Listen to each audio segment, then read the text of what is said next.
When I was 6 years old, I was in a car accident. No, wait. Let's go back a bit further.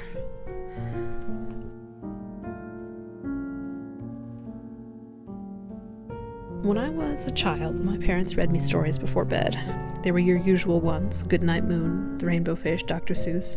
I loved the hippo book, This is a Book About Hippos, and Madeline, and One Grain of Rice by Demi. Note, I hated Harold and the Purple Crayon. It gave me nightmares, and I wasn't terribly fond of Where the Wild Things Are either.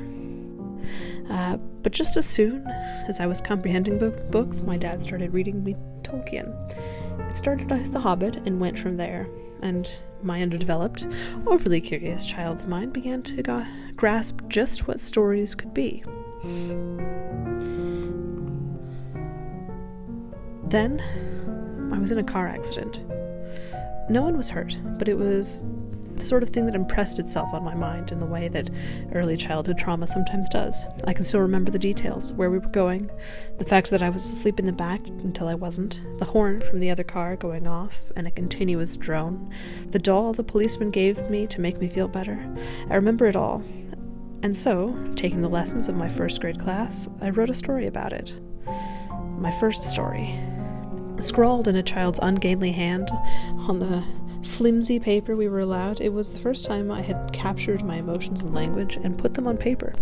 Of course, my teacher made me read it to the class, and I discovered that writing and performing were very much not the same thing. Still, I had discovered that putting pen to paper, or pencil in this case, was a sort of magic I had only ever experienced reading Tolkien with my dad. Better even, sorry Tolkien, because words and the stories were my own.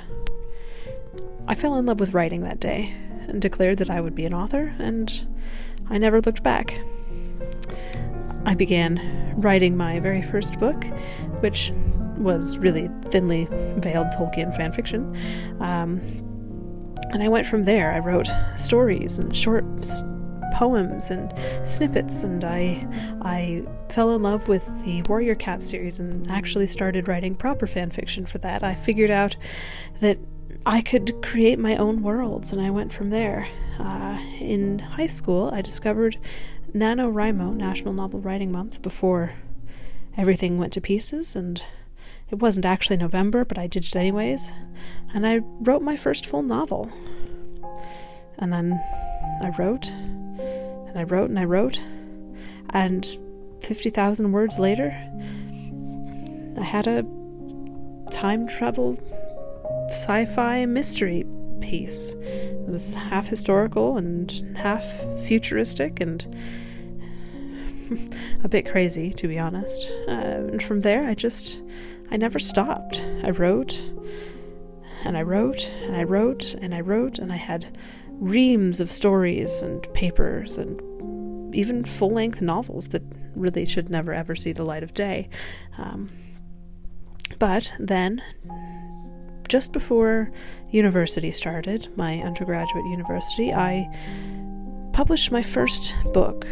This is a mystery, a historical mystery, detective procedural, with the cover badly designed by myself, edited by myself, and formatted without any formatting.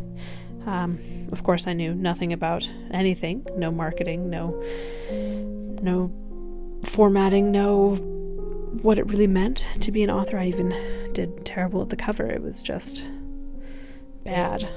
But I did it anyways. And then I wrote a second book in the same series. And then, from there, I just kept writing.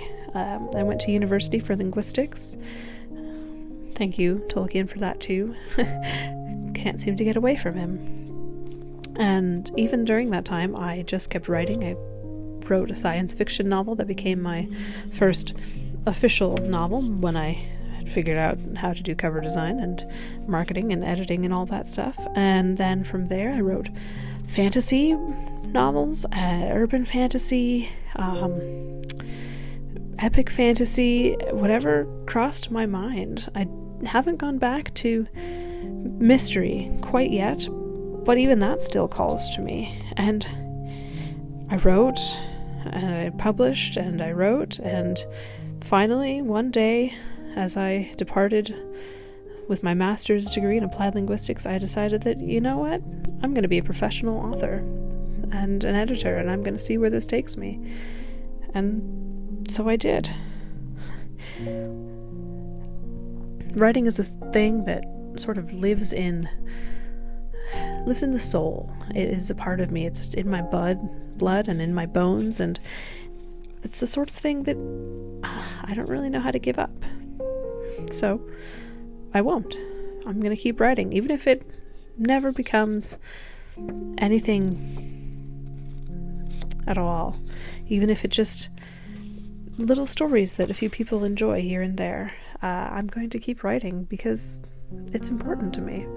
And frankly, at this point, I don't know if I can even bring myself to stop. I have too many ideas. But that's why I write. I write because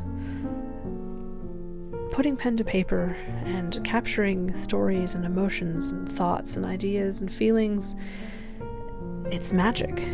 My own sort of magic. And I think that's a good enough reason to keep writing.